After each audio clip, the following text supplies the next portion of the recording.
Hi, everyone. Thanks so much for joining us today for the first part of our holiday series. We're going to be talking about some last-minute tips to get your accounts in tip-top shape before the holiday season really begins. I'm joined today by my colleague, Max. Thank you so much for taking the time to be here with us. My pleasure. So while it might be okay for me to procrastinate when it comes to holiday shopping for my family and friends, it's definitely not something that we recommend business owners do when it comes to their advertising. We've got some really great ideas that you can implement today that should help out throughout the whole holiday season. Yeah, and the holiday season is definitely the time that you want to get everything settled within your AdWords account. So let's go ahead and jump right on in. Cool. Our first suggestion is to implement seasonal site links. These are going to be able to highlight specific deals, offers, or promotions that you have during the holiday season. Let's say you offer guaranteed shipping by a certain date or a special on certain gifts or stocking stuffers. You can actually go ahead and make that visible to users by using site links. Yeah, so think of site links like mini ads that appear below your regular text ad on the page. The benefit of them is that not only do they actually improve your ad rank, but they also increase the size of the real estate that you have on the page just by physically making your ads bigger. So let's jump into a test account and take a look at how we can set those up. Yeah. So once again, that test account, let's imagine that I run a party store and I've stocked up on holiday decorations for the holiday season. A really good way to sort of emphasize that is to create site links that speak directly to that point. So what we can do is we'll head over to the Ad Extensions tab. And once we're on the Ad Extensions tab, what we're going to want to do is make sure that the little gray button right below that and to the left says View Site Link Extensions. And from there, we're going to click on the red button that says Plus Extension. Once we have that open, what we're going to do is we're going to go ahead and create a new one. Let's make this one, have this one say Ornament Sale, for example. And then we can actually have that link to the specific page on our site where the ornament sale content is actually located. So once we have that in place, we're just going to go ahead and press save, and we're all set to go. Awesome. And while we're in this account, let's take a look at some bid adjustments that can be useful during this busy season. Once you know who your ideal audience is, you can actually use bid adjustments to raise or lower your bids by a certain percentage for those users. This helps make your ad more competitive, show up higher on the search results page, just makes you a little bit more visible in these important instances.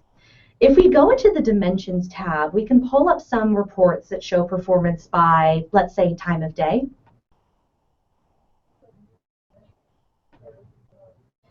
Or even a geographical area. Now, this is a test account, so there obviously isn't any data, but let's say that I realize that Saturday afternoons are a big draw for traffic to my site. I could actually go ahead and raise my bids during those hours. Yeah, and that's a really good point, Whitney. Actually, so what we would want to do here is if we head over to the Settings tab for the campaign as a whole, we can set up a specific ad schedule and create that custom ad schedule to make sure that we're really emphasizing that our ads are super competitive during certain hours of the day. And then we can actually set an adjustment for those hours to make our bids slightly more competitive. The same can actually be done for locations or devices if you particularly want to emphasize mobile devices. So there's a lot of options available to you. Yeah. And if you're one of those advertisers who's using conversion tracking, you can actually go ahead and consider implementing a bid strategy that takes advantage of that information, like enhanced cost per click bidding or conversion optimizer. And for those advertisers who use our shopping campaigns, which I really, really love, especially this time of year, don't forget to include promotional text alongside your ads that talks about any kind of special offers that you have running. It's really eye-catching, great way to kind of make sure that users know what helps you stand out from the competition. And also, don't be afraid to subdivide your product groups by top performers or seasonal items. Really kind of get them out there in front of users. Yeah, that's super important. So another great piece of advice that we have, if you're not already using it, I would consider implementing remarketing campaigns. A lot of our advertisers use them. They're super successful. And it's a really good way to target ads to specific customers who have already been to your site. So if you're someone like Whitney who happens to put off her shopping to the last minute, it's a really great way to get in front of them again, get their attention, and sort of get them to return or make that purchase that they otherwise wouldn't have made.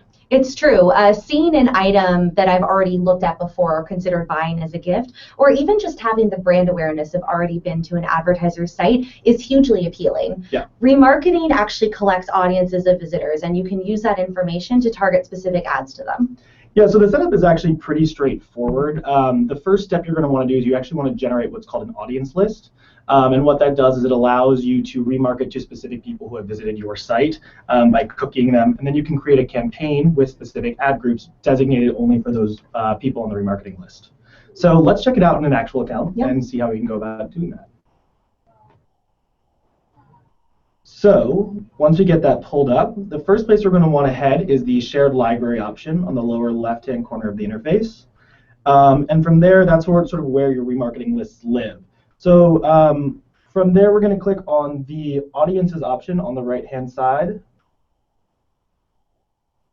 And you can actually just check that red button that says plus remarketing list. Here's where you'll give your list a name. You'll set up sort of the parameters by which people get added.